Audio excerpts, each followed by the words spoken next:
start. I'm sorry that you cannot be with us today. We can see you, and hopefully we will continue to hear you after the after the test. And I'm sorry that you cannot see us. I don't think this is possible. But good afternoon, ladies and gentlemen. It is my pleasure to welcome you to this breakout session on confidence-building measures for AI.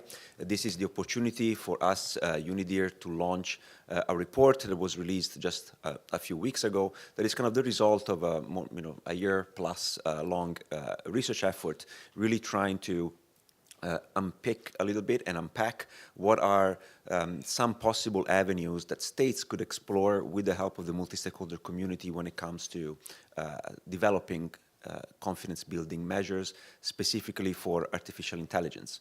I'm Giacomo Persipaoli. I'm the head of the Security and Technology Program at UNIDIR, the UN Institute for Disarmament Research, based in Geneva.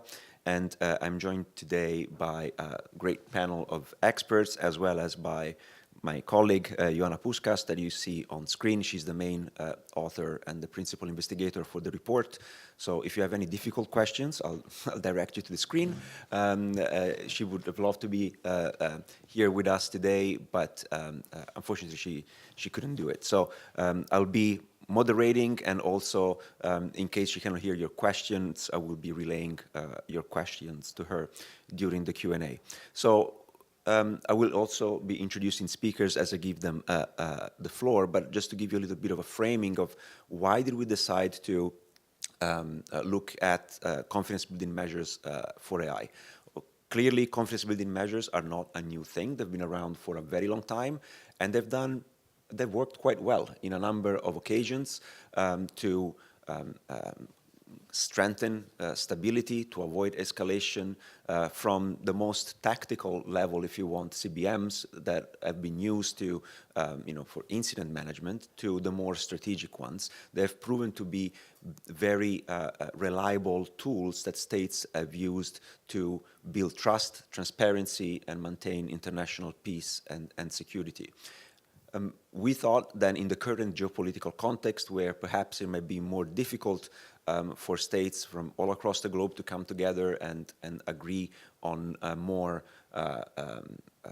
stringent, if you want, agreements, confidence-building measures can actually be a very good way to continue to talk and discuss. And if the first day and a half of the REAIM Summit has told us anything, is that there is a significant need to keep talking to each other, to really foster this mutual understanding, particularly on this very complex topic as artificial intelligence, and even more so as it applies to the military domain. So the way, and Ioana is going to, in a few minutes, give you a little bit of a sense of the sort of confidence-building measures that we have developed. I'm just going to take an extra 30 seconds to tell you what was the process that we took to develop these confidence-building measures, because we think it's important. As an evidence-based research institute, we really wanted to apply a robust methodology, and we started by developing a taxonomy for AI risks.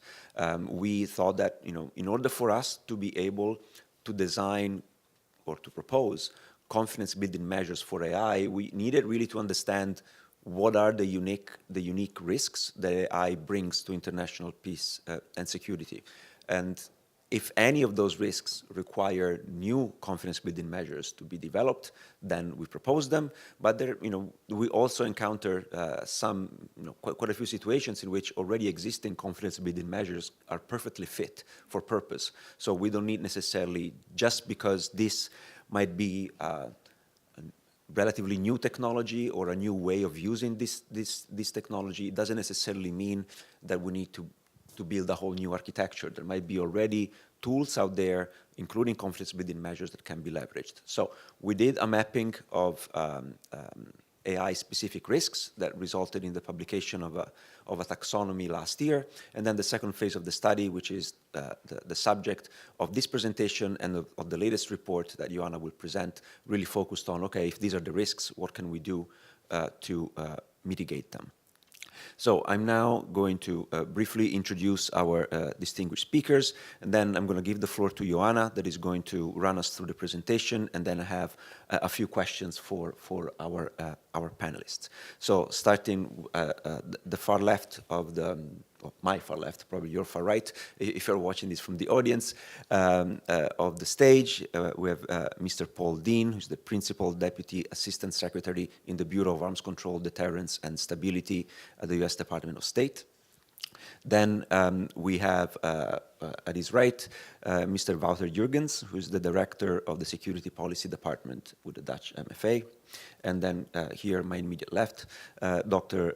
Zina Assad, Senior Lecturer in the School of Engineering at the Australian National University and Fellow with the Australian Army Research Centre.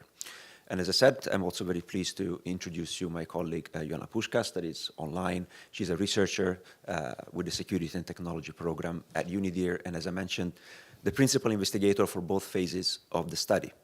So without further ado, Joanna, in the hope that the technology is still with us, I'm giving you the floor to run us through your presentation.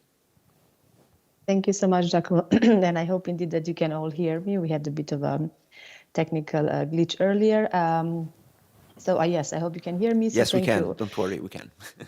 Wonderful. So good morning from Geneva, and thank you all to all the speakers and the audience who's present in the room for being at this event. So I'm Joanna Puškas. I'm a researcher on AI with UNIDIR, and I'm very pleased to be able to join you, though remotely, and introduce our report on confidence building measures, which was the result, as Giacomo mentioned, of a very long project that we first launched in December 2022. So in the interest of time, what I will do in the next few minutes is just very briefly go over the objectives and the main findings of the study. And of course, I invite you to check the paper, the full report on our website. So as conversations around the governance of AI began to proliferate over the past years, we've seen that there was repeated mentions of CBMs as one tool or one option to advance more trust, more predictability, or shared understandings about the development and deployment of AI technology. And what we wanted to do with this study was to really move these conversations forward and to provide a conceptual and a practical framework to think about CBMs. So in other words, we wanted to suggest some concrete measures, some concrete ideas for CBMs.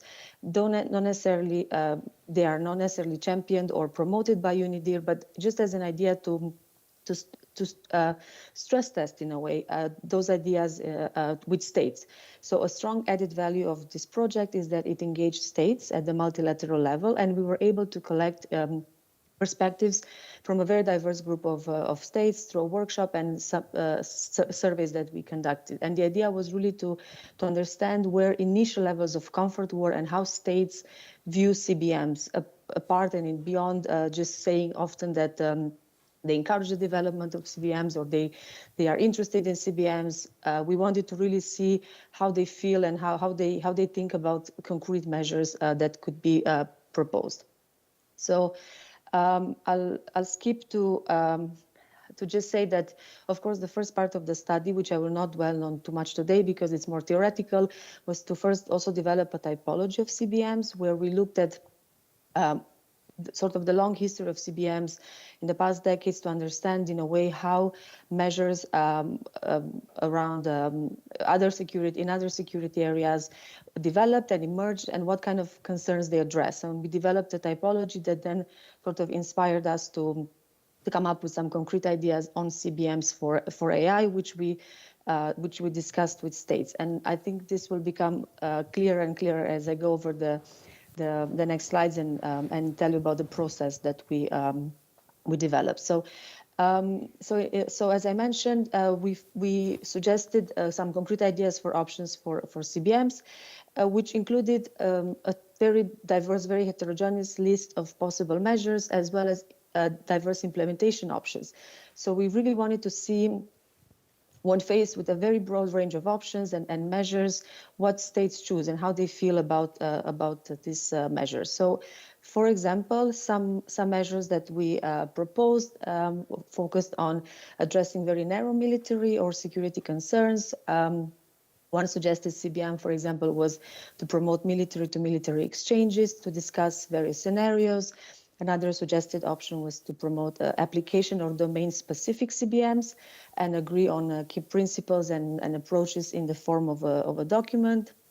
Several CBMs focused on AI safety, but from different perspectives. So, for example, one option was to promote exchanges at the working level between national experts or to initiate an international mechanism for exchanges on safety-related issues.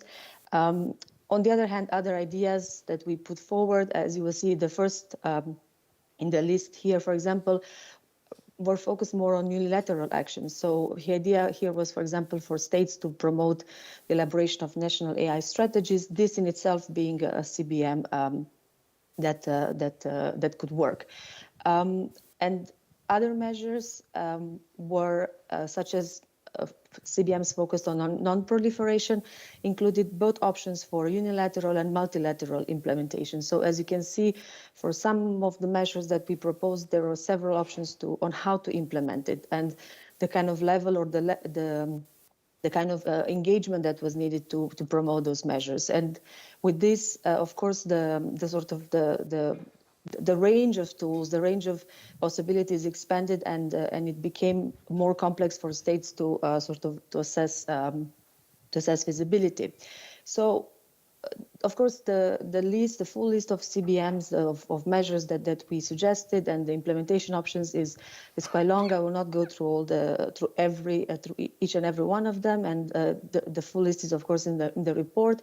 But what I'll present next, and I think this is the more interesting part, is really to share with you how we discuss these measures and what kind of conclusions at the very kind of high level emerged as part of the conversations we had with a select group of states. So at a workshop we discussed these ideas with several states, and also proposed two distinct surveys, one to assess for acceptability and one for impact.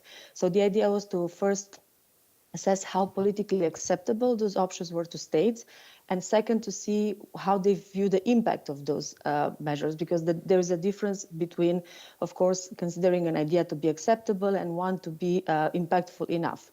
So the results show some very interesting findings. First, we found that there is a strong preference for CBMs addressing areas of high risk, such as military-to-military exchanges, which received very high scores for acceptability and impact, and especially because this CBM was formulated in a way that was limited to exchanges, but there was no political commitment. A related CBM, which focused on addressing areas of high risk,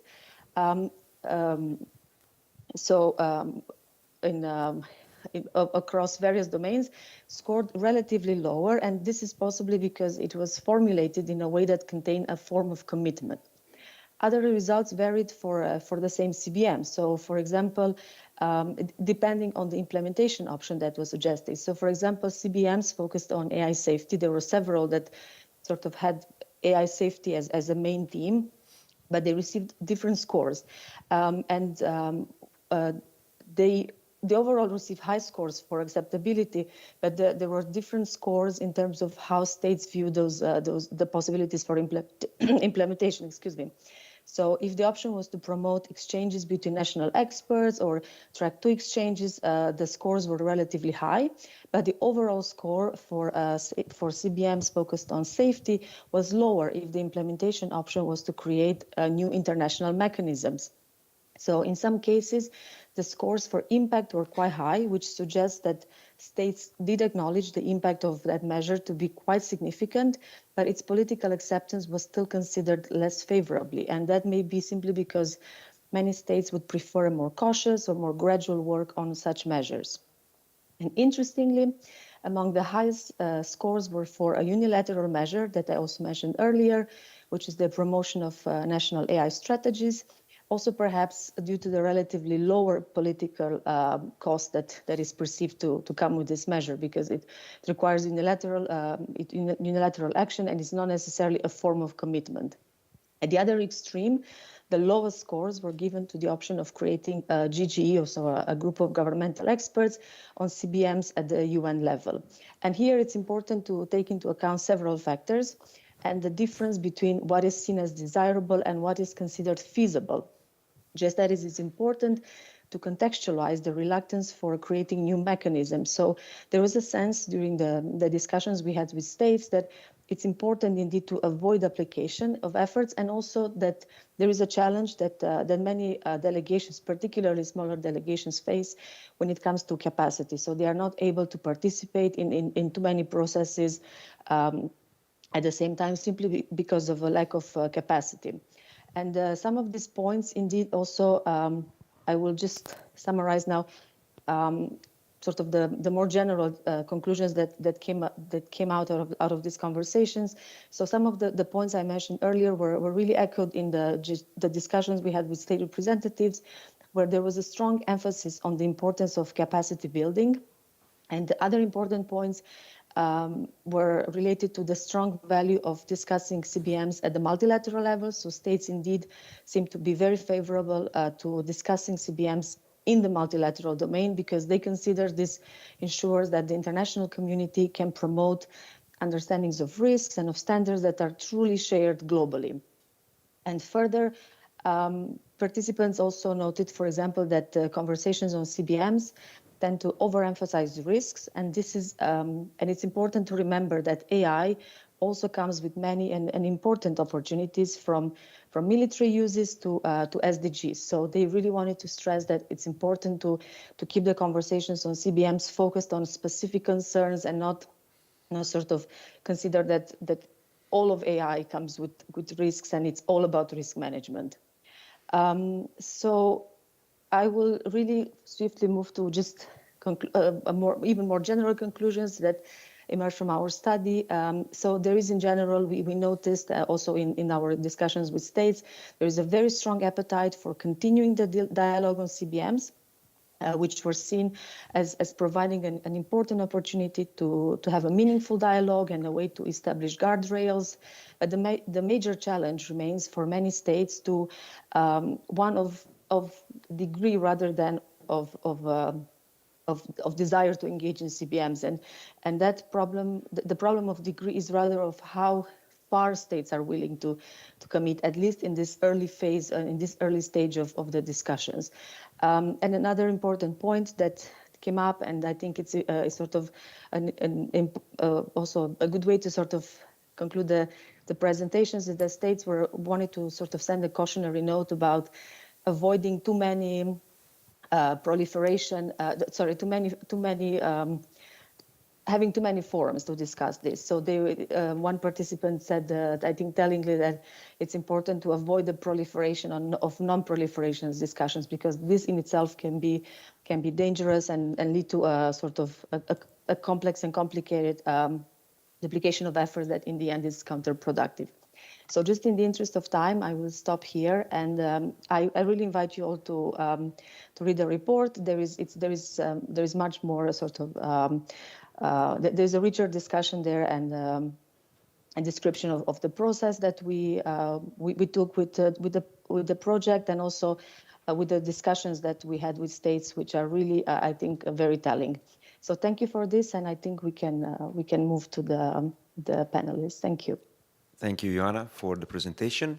And do indeed take some time to go through the report, because there are some very interesting insights, not only in the formulation of the CBMs and the possible pathways for implementation, but also the summaries of the discussions we had with states, because ultimately these tools are only going to be as effective as states are willing to implement them. So very, very interesting indeed.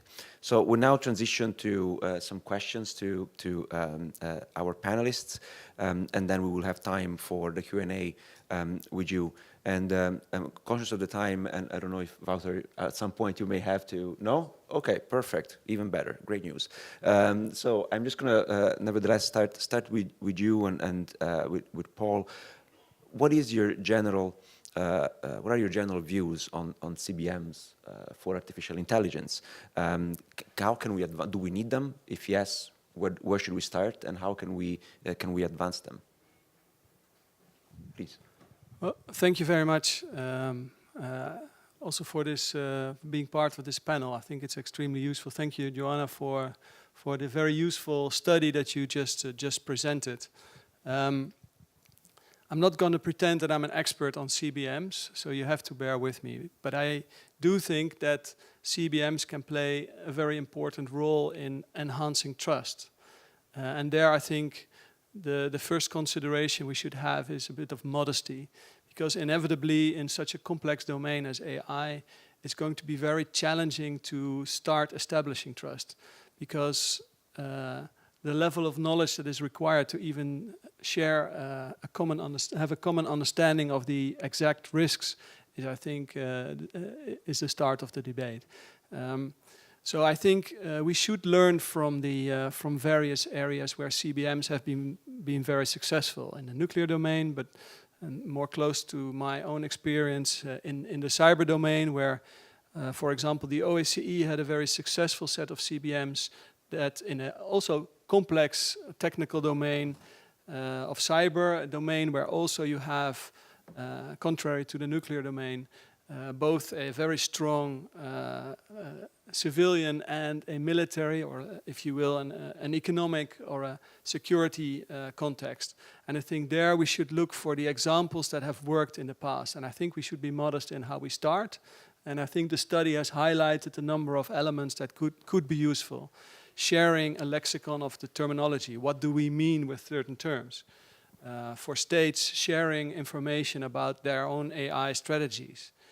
For militaries, maybe a bit further into the future, share how they build AI in their doctrines and in their codes of conduct. I think those are elements that could be useful. I also think, but it's a little bit more maybe out of the box, is that we should look at the civilian domain, because we should also consider which dilemma are we trying to solve here. If I look at the discussions at this conference and also in The Hague, in part the dilemma is, for militaries, is how do we develop quick enough to keep up or preferably stay ahead of our opponents, and how do we do that? So, and what kind of risk is acceptable in, for example, a targeting process? While on the other hand, we see that most of the developments are taking place in the private sector. They're going incredibly fast. And they're part of the dilemma that even the private sector is asking us themselves, give us regulation, because we may have a technology here that has risks that we don't even understand, that may get out of control. So then the dilemma becomes, how do we have sufficient confidence that the technology will evolve in a way that we can still control it? And then there you might even be, it might be necessary to look at CBMs that are maybe more in the antitrust sphere, or in other domains that we've looked at before. For example, the Financial Action Task Force that worked on, well, not really CBMs, but certainly specific measures that improved the hygiene, in this case, of the financial system. So I think we should be creative in looking at examples in other domains. Thank you. Thank you. Well, thank you very much. And I really wanted to thank UNIDIR for the opportunity to speak on this panel. And just really, before I react to the question, just to highlight how really thoughtful and positive this report was. We studied it very, very closely, and we learned a lot, and I think you really have put your finger on something that really is highly deserving of further exploration. So gratitude from our perspective. And again, from this perspective of the U.S. State Department, we've been a strong believer in CBMs for quite some time, both in the conventional risk reduction and the nuclear risk reduction area.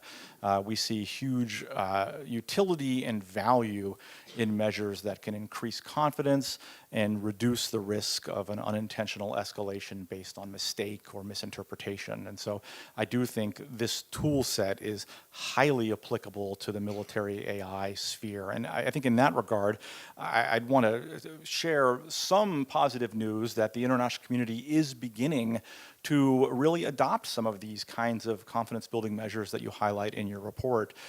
For example, I know some of you have been participated in other panels here. We've been talking about the Political Declaration on Responsible Military AI and Autonomy. It's a multilateral undertaking joined by 55 and growing countries who have committed themselves to some basic fundamental measures of responsibility in the area of military AI. And some of those concrete measures of responsibility very closely track some of the proposals in UNIDIR's really thoughtful document. For example, when we had our first annual plenary meeting of the endorsing states in Washington earlier this year, one of the first things countries agreed to do was to have some transparency on policies, national policies and procedures. And so we collected the policies and procedures of 55 countries pertaining to how they are posturing themselves, both as a bureaucratic and process matter, but also as a substantive matter to begin to address how they will incorporate AI into their militaries in a responsible way, and shared those foundational documents with the group. And so I think there is a strong measure of transparency to be achieved with information exchanges like that. I think some of the key capacity building activities that are proceeding under the auspices of the political declaration also very strongly mirror some of the proposals that garnered such enthusiasm in the UNIDIR report. I think we're seeing technical exchanges among military and policy experts, further improving their ability to do training, to do bureaucratic staffing. And in some ways, I think just sort of foot stomping your observation on transparency, to have a level set of what the capabilities can do and what they cannot do. I mean, from my perspective, one of the risks that I see of AI in militaries is the risk of a country overestimating the AI capabilities of a rival or a neighbor, and making calculations that are mistakenly based on a false impression of what the other side's capabilities look like. And so I think there's a strong stabilizing benefit to having a level set understanding as among experts of what the technology can deliver and what it can't deliver and what it's factually being used for. So I see a really strong beneficial impact of measures like this, and track one mechanisms like the political declaration that do provide a forum for both expert level exchanges, technical capacity building, and learning from each other. And I think that really is also a confidence building measure where we have a mechanism and a format for countries to build their collective capacity to implement measures of responsibility by exchanging best practices, what's worked, what hasn't worked.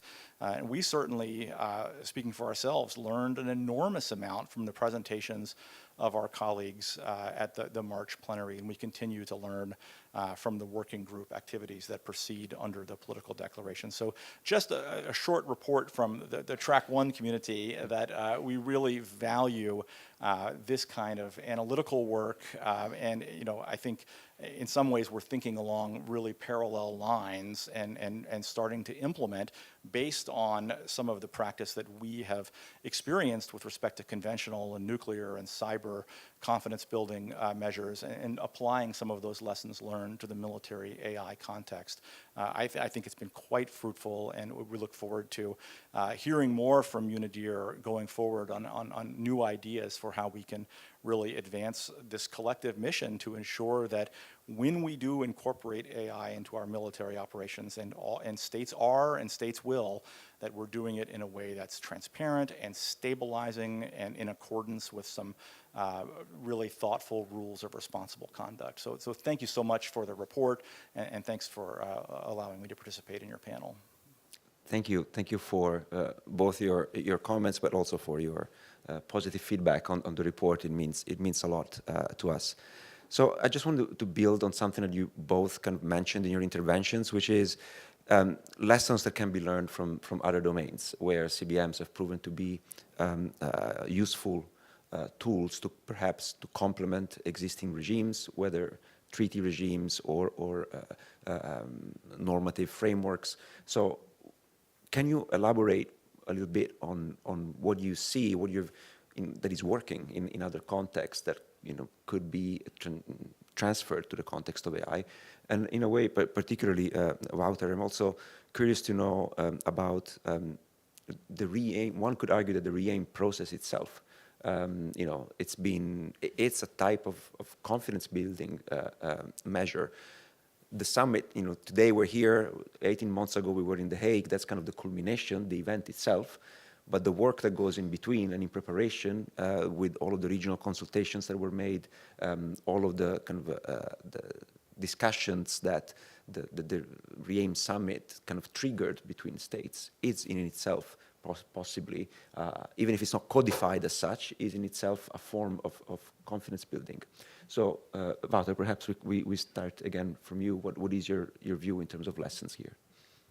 Thank you very much, and thank you for also elaborating on the REAIM process itself.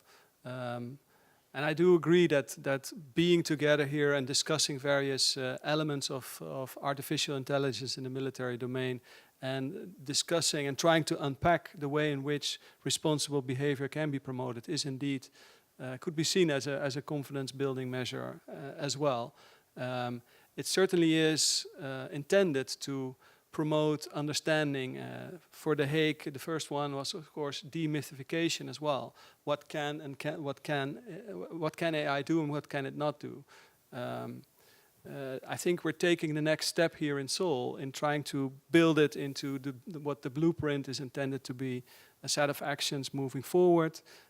Our intention to, together with the Koreans, bring this to the UN, to the first committee, is another attempt to involve the discussions in the UN to a broader community, and the earlier regional workshops, also supported by UNIDIR and HD, were also a very specific intention was to broaden the discussion, to broaden the scope, and to include as many regional players as possible.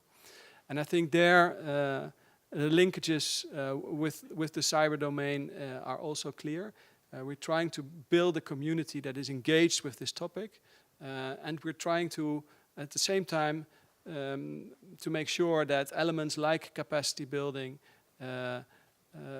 will become more prevalent. And we have heard very clearly the call also in the main panel and in other panels for more capacity building.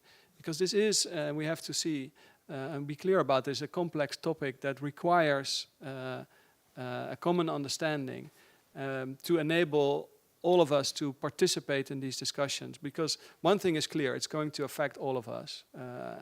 So let's use the lessons that we learned, and we could talk about the specific CBMs in the cyber domain, but I think the overall lesson is let's make sure that we learn from the experiences and make sure that a process like REAIM, but also the global commission that our minister mentioned, that was launched in The Hague and is now starting to do its work, that the information and the discussions that we do there filter into the discussions in the UN and in other fora to move the topic forward. Thank you. Well, thanks. It's a really thought-provoking question, and having sort of thought a little bit about this issue, maybe my response would go in the direction of, I think when you look at other confidence-building regimes, it's really important to tie the measures to what the objective is. So if you look at the Vienna document or the CFE or conventional risk reduction, sort of broadly construed, the objective is to maintain some stability through transparency and data and visits, so that all sides have an accurate, factual picture of what's going on, so that they're making decisions that are not opening up the possibility of an inadvertent escalation. I think in some ways, nuclear arms control, of course, managing the dynamics of an arms race stability and crisis stability, the confidence building measures are tied to achieving that goal. I think in military AI, at least the way I think about it, the objective fundamentally, and without being sort of unduly reductionist about this, is you want to make sure that it's lawful, that human beings are accountable for the use of AI in the military, and that the technology is doing what it is supposed to do. And so then I think looking at through that lens, you want to tie your confidence building measures to achieving those objectives. And so you want to have a process for thoughtful legal reviews. You want to have a process for training and accountability so that human beings understand the limitations and are fireproofed against things like automation bias. And you want to have some basic technical assurance standards that will provide confidence that the technology is doing what it's intended to do. So it won't surprise you that these are the sort of underpinnings animating the work under the political declaration on responsible military AI, but I think that really does point in the direction of using other confidence building models as a template for how we can really begin to reduce the risk of irresponsible or destabilizing use of a new technology. Thank you. Zena, you've been so patiently waiting and listening to the perspectives of states, and I'd like to come to you now with a few questions, because you are a AI technical expert, and we hear a lot about what states would like to do, would like not to do in terms of some of these measures. So what is your perspective on how states can develop effective measures that can contribute to building more trust and transparency around the development and use? Do you think there are measures that might be politically desirable, but from a technical perspective, they're not really feasible? What I think is most interesting about the use of AI in the military domain is that there are two tensions. There's the tension of AI, which is a big question mark for a lot of people that they don't understand. But there's also the tension of the context of the military domain, which is something that a lot of people grapple with. And when you combine those two things, you get what we currently have today, the use of AI in the military domain and the conversations around killer robots and things like that, which is not a conversation that I personally prescribe to, because I don't believe that that's an accurate reflection of how we're using technology in that domain. So when I think about confidence building measures specifically for AI in the military domain, I think there's two parts to it. The first part is education. Often when I read a lot of the discourse around AI, the way that AI is spoken about is not technically accurate. It speaks about AI in a very dystopian manner, in a way that they perceive the technology will be in 10, 20 years' time, as though it is that today. And not only is that not what it is today, but I would argue that's not what it's going to be in 10 or 20 years' time. They also talk about the technology as though it has evolved independently, as though human beings are not there every step of the way designing and developing these systems. So in order to build confidence measures within government and within states and within policy, there's a huge educational curve that we all have to embark on, really. One, around technical accuracy, and then two, around reminding people that humans are in the loop every step of the way. And that's the second part to this. There needs to be far more accountability and significance placed on the human roles and responsibilities across this journey. Right, like AI does not develop independently, no technology does. Human beings really are responsible for the design, the development, the implementation, and the use of these systems as well. Like, I think about, this is probably a terrible example, but my husband's always telling me to stop overfilling the washing machine. Like, it's not supposed to be filled as much as I fill it. And I know that's not right, but I'm still going to do it, right? And that's just one very basic example. Never mind other examples that we probably have in military contexts of different technologies being used in ways they're really not supposed to be used. And so there's this huge kind of absence of accountability around human decision-making and human accountability. And I think the reason for that is because of going back to that dystopian kind of narrative around AI being able to operate on its own. So I think that we need education, and I think that we need to reshift the lens and focus back on human beings. Thank you. And actually, the next question I have is a follow-up to this point on education, because both in general, in the general discourse on this topic, and more specifically even in the research that we've conducted, there seems to be a lot of interest in promoting exchanges, particularly on issues related to AI risks and safety between national experts and scientists, academics, so those that are closer to the technology itself. So what is your view in terms of how can we better structure these exchanges? How and where and when should they take place, and who should be involved? I think interdisciplinary work is really important, and that's one of the reasons I like the REAIM forum. It is very interdisciplinary, but one of the challenges of interdisciplinary work is that we all come from very different perspectives, and just agreeing on a consensus on different things becomes very challenging.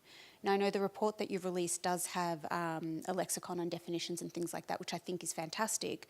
But if you were to ask different people from different perspectives about their opinions on those definitions, I know that you would get varying interpretations of them.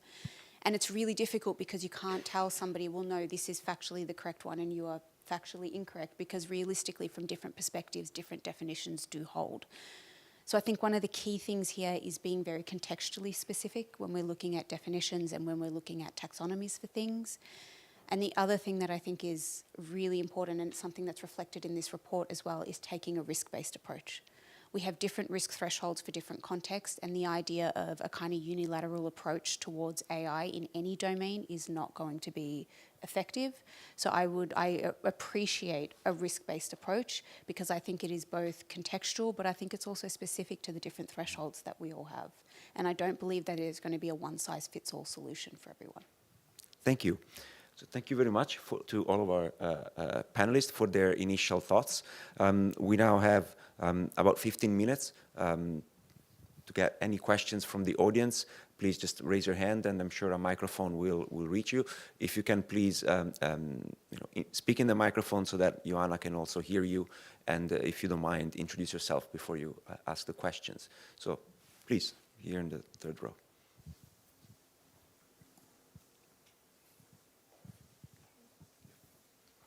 Hi, I'm Eleonora Parelius from the Norwegian Defense Research Establishment.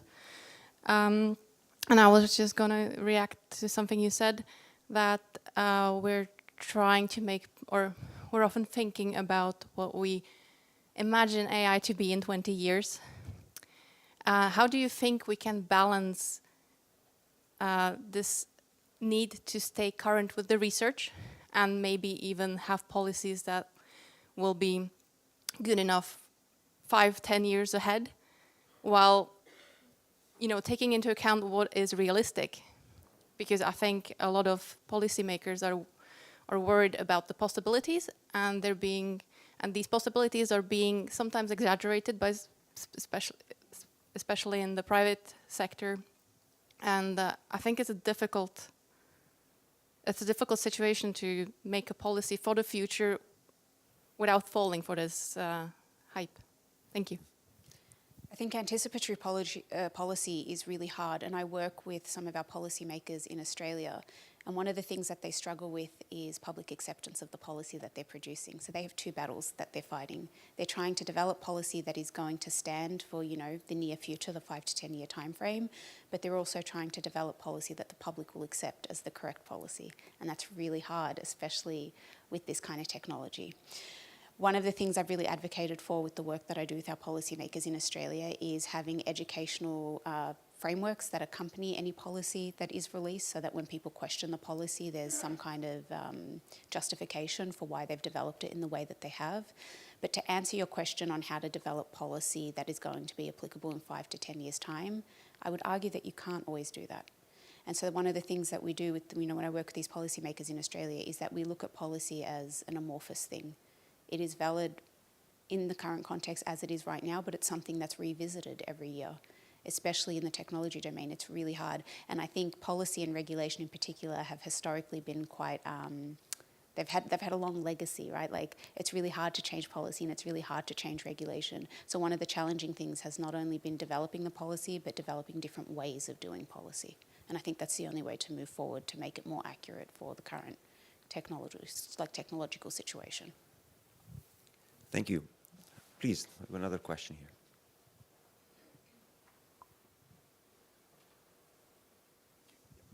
Thank you very much. My name is Ibranis Tumorang from Indonesian Foreign Affairs Ministry. I have a question, and it's regarding with this CBM. One of the component that is very important when we talk about disarmament is, of course, verification mechanism. And when it was mentioned about many other mechanisms in other treaties, such as nuclear weapons, OPCW, CTBTO, and we know that there is a lot of issues in those verification because sometimes it's very secretive.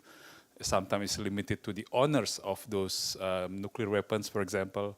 So how do you envision verification mechanism works in this area, given that it does not have physical presence? And how do we able to verify the claim that it meets the criteria of meaningful human control and whatnot that is claimed to be of this AI system? And this goes as well not only to the political but as well to the technical side, whether it is even possible. We learned, there was a discussion on the nuclear naval propulsion. This is a new area of verification in NPT because of a new development with AUKUS. So it always creates a new questions with regard to how do we verify something that has dual use nature. Thank you very much. I'll take a first crack at that. I think it's an excellent question, and certainly my first response would be that verification is not an end in itself. It's a tool that's used to build confidence that a particular deal that has been negotiated is in fact being implemented as it's intended to by both sides. So I think it's very difficult to divorce the idea of verification from the underlying contours of whatever deal is being strengthened by having a verification mechanism in place. I think in the case of where we are right now with military AI, it seems to me that the most productive initial focus is not on building a verification regime because there's no obligations to verify. But what I think we do need to do right now is raise awareness of what the potential risks, but also opportunities are of using the technology in a military context. I'm also an optimist on this issue, and I do think that while there are, of course, as with any new technology, downside risks that have to be managed and addressed, I don't think that should really force us to overlook the transformative advantages that AI will bring to the full range of military operations, and certainly not limited to battlefield operations. So I think one element of initial work is on level setting, making sure we understand the threat, that we're not overstating the threat, but then of course, how do we manage that threat where it exists? And I think the way forward at this stage, as the technology is really in a nascent period, is to focus on concrete measures of responsible conduct, a normative approach where states can agree on some fundamental rules of behavior that relate to oversight, that relate to accountability, that relate to technical assurance, and work together in a constructive way to raise their capacity to make sure those principles are being translated into concrete domestic practice. And so whether that, I don't know that at this stage of where we see the real demand of creative energy and thought on the issue, I don't think that's something you need to verify, because it's either it will work or it won't work as countries begin the process of collaboratively beginning to raise their ability to conduct legal reviews, conduct oversight with national policies and practices to ensure that there's adequate training. And that training will be, it's not a question of verification, it's a question of countries who are committed to responsible use of the technology, who already want to raise their level of ability to deliver on that vision, can work together in a constructive, collaborative way to exchange best practices, to share what's worked, what hasn't worked, and to make sure that their experts are in constant communication because there's a shared goal. This is, I think, not the paradigm is not one of adversaries negotiating a deal that they need a confidence level in that requires some kind of on-site verification. The paradigm is of countries who are committed to the responsible use of a novel military technology, finding ways to raise their collective capacity to use that technology in a responsible and stabilizing way. Thank you. Wouter, please. Thank you. Yeah, I don't have much to add to this. I think this is the very basis of the process that we are trying to do. The political declaration is an important element in the AI domain, as is the REAIM process.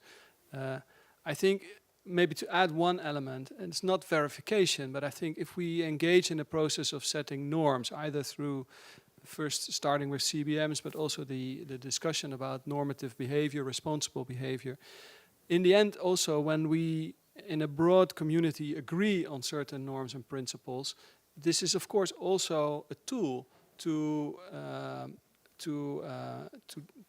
discuss and to even expose those who are seen clearly not to follow that norm. And I think the mechanism in place and the underlying dynamic of such a mechanism creates a very strong incentive for positive behavior, because no state in the end wants to be seen as breaking a global norm. And I'm not. I don't think that we do not at the same time also have to invest in capabilities to make sure that we, for example, in the military domain, can keep up with technology. But I think such a normative framework is extremely important as a countervailing measure in order to promote stability. Thank you. Please. I think we have time for one last question. If there is a microphone available, it's coming.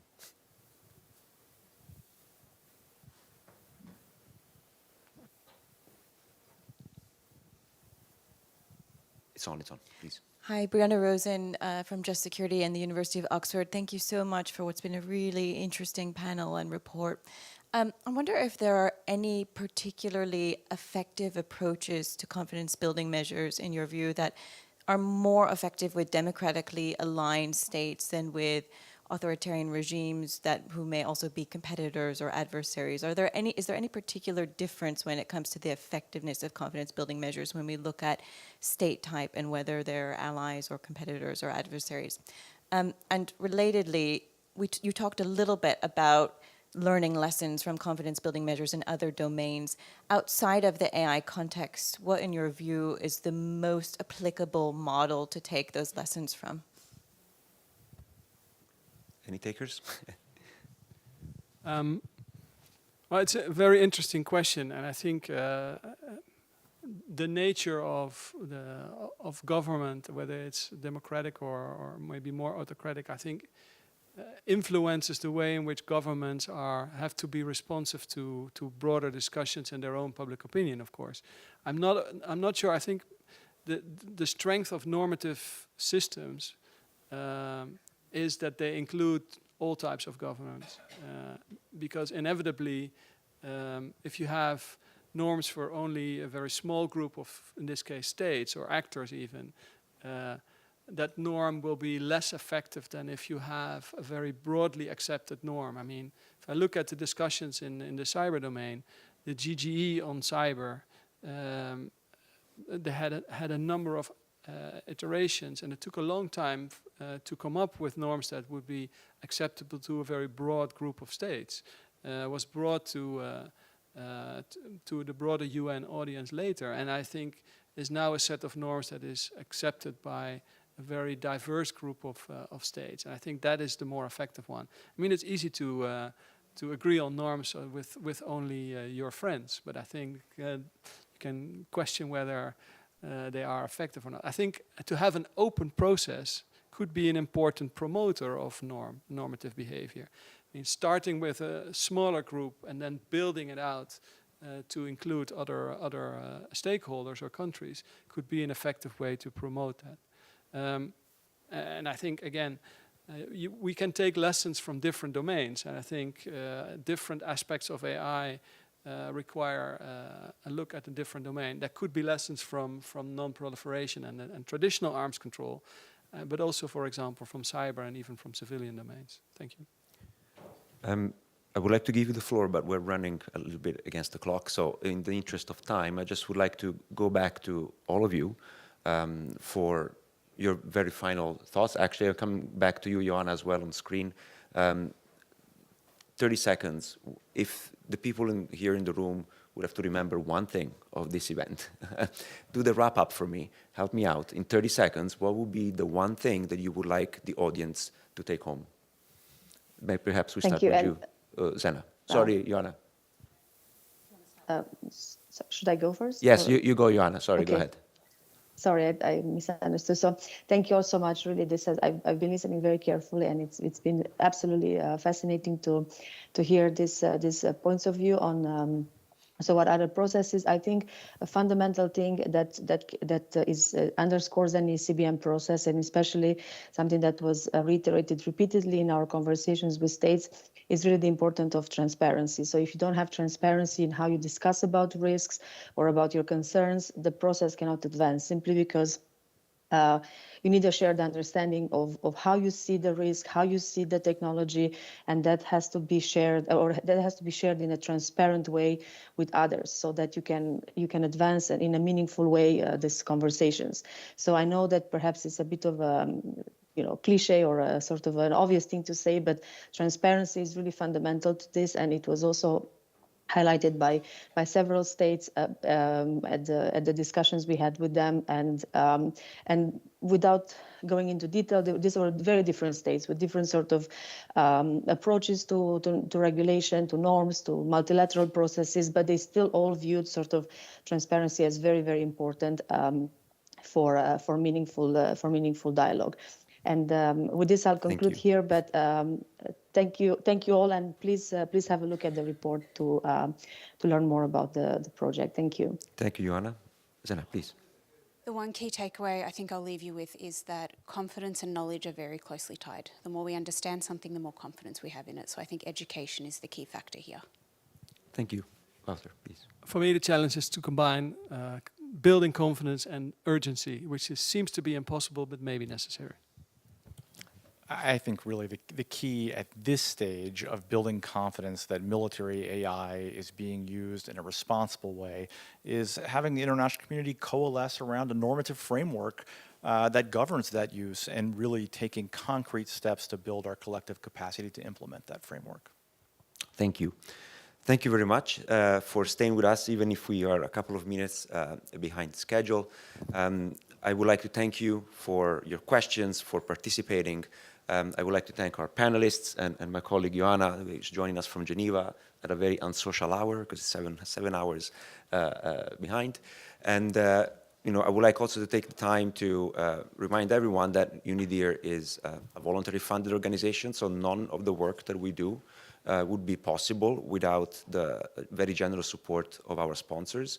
In particular, the Security and Technology Program that is responsible to conduct our work on AI, and the AI workstream is sponsored by the government of, I'm going to say them slowly because there are many and I don't want to forget anyone. So the Czech Republic, France, Germany, Italy, the Netherlands, Norway, Singapore, Switzerland, the Republic of Korea, and the United Kingdom, and Microsoft. So to all of our sponsors goes our gratitude, and to all of you for having taken the time to be here with us today. Thank you.